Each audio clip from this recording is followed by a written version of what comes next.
اذان میں کیا بولا جاتا ہے؟ اذان چونکہ آپ لوگوں کو ہندی آتی ہے، اردو نہیں آتی، تو آپ لوگوں نے کبھی کوشش نہیں کیا ہوگا، لیکن ایک بار کوشش کرو کہ اذان میں بولا کیا جاتا ہے۔ اذان میں یہ کہا جاتا ہے دن میں 5 بار یا 2 بار جب بھی اذان ہوتی ہے، اللہ کے علاوہ دوسرا اور کوئی بھی عبادت کے لائق نہیں، یہ بولا جاتا ہے۔ اسلام میں اللہ کے علاوہ، خدا کے علاوہ اور کسی کی بھی عبادت کرنا حرام ہے، بولا جاتا ہے، مدرسوں میں سکھایا جاتا ہے، قرآن میں لکھا ہے، حدیثوں میں لکھا ہوا ہے۔ اذان میں لاؤڈ اسپیکر سے بولا جاتا ہے، نہیں تو گوگل ٹرانسلیٹ کر کے دیکھ لینا، اذان کا مطلب سرچ کرنا، آپ کو پتہ چل جائے گا کیا مطلب اس میں بولا جاتا ہے۔ اگر اللہ کے علاوہ کسی اور کی عبادت کرنا حرام ہے تو پھر مزاریں کیوں بن رہی ہیں؟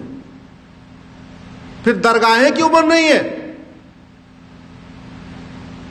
اتراکھنڈ میں دیکھتے دیکھتے پورے جنگل کے جنگل مزار درگاہیں کہاں سے بن گئی؟ اور آپ کی جانکاری کے لیے بتا دوں، عرب میں ایک بھی مزار نہیں ہے، عرب میں ایک بھی درگاہ نہیں ہے، اور عرب میں ایک بھی پکا قبرستان نہیں ہے۔ اس لیے نہیں ہے کیونکہ بت پرستی، کسی بھی اور کے سامنے سجدہ کرنا، کسی بھی اور کے سامنے سر جھکانا، یہ حرام ہے۔ اب مزار میں لوگ سر جھکاتے ہیں کہ نہیں؟ درگاہ میں جھکاتے ہیں کہ نہیں؟ تو سب سوال یہ بنتا ہے، جو قرآن عرب میں ہے وہی قرآن اتراکھنڈ میں ہے، وہی قرآن ہماچل میں ہے، تو وہاں اگر مزار حرام ہے تو بھارت میں حلال کیسے ہو گئی؟ اگر عرب میں درگاہ بنانا حرام ہے، عرب میں ایک بھی درگاہ نہیں ہے، تو بھارت میں اتنی درگاہیں کیسے بن گئی اور کیوں بن رہی ہیں؟ اگر عرب میں ایک بھی پکا قبرستان نہیں ہے، یہ بھی آپ کو جانکاری کے لیے بتا رہا ہوں، بڑے بڑے شیخ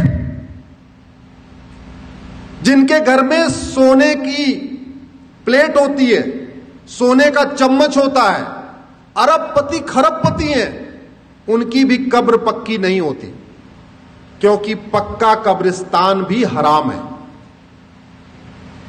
اب سوال یہ بنتا ہے، قرآن وہی، حدیث وہی، اگر عرب میں پکا قبرستان حرام ہے تو بھارت میں وہ جائز کیسے ہو گیا؟